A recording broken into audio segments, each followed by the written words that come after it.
Uber, time for you to call a taxi and go home. Except you might want to get into the habit of hailing one, since your license to operate in London has been revoked.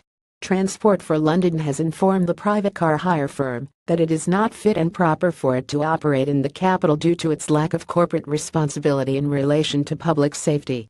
For a long time, Uber had attempted to sell itself as a neutral technology platform that offered the software to link up the owner of a rusting car on the driveway with a person in need of a ride.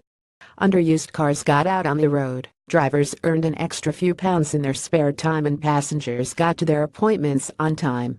Outside of tech-utopian marketing campaigns, the reality was that Uber was never meant as a small-scale car-sharing company like the French Blablacar.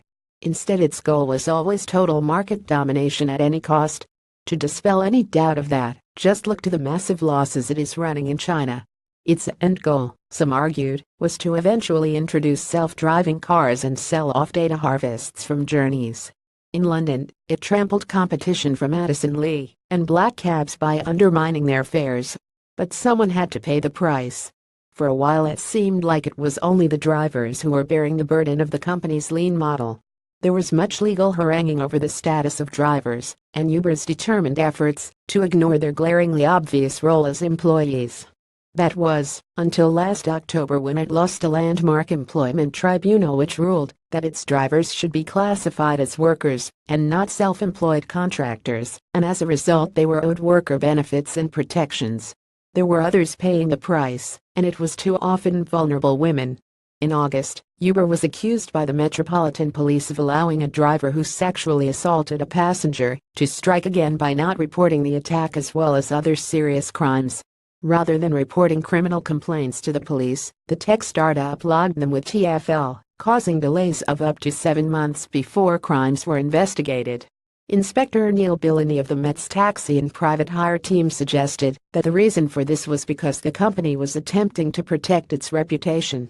When they were reported, the rough estimate is that between February 2015 and 2017 there were 48 sex attacks involving people who were Uber drivers at the time the attacks were reported.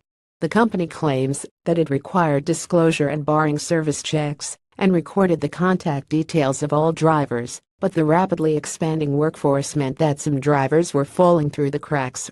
Uber isn't the only sharing economy app that has become part of daily life in the capital. Since 2008, over 4 million people have stayed in an Airbnb in London.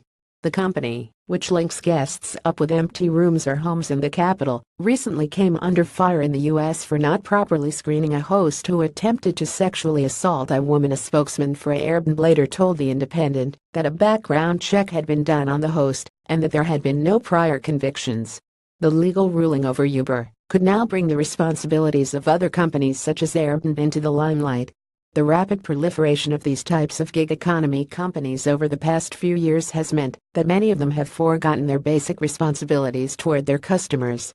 As The Independent's Josie Cox has written, they forgot that the sharing economy business model was based on trust. We had to have confidence that the strangers we were sharing cars with were safe, and they couldn't provide that. For too long, Uber tried to evade its role as anything more than a provider of tech. But we were never just sharing software, we were sharing our lives. Uber tried to get away with pretending it was a neutral software platform for far too long. All it did was link people together, and its responsibilities went as far as fixing glitches. But it was always a private taxi hire firm. It was a company with employees who it should have been paying properly from that start, and customers who it should have been protecting. More about Uber. Uber banned TfL reuse content.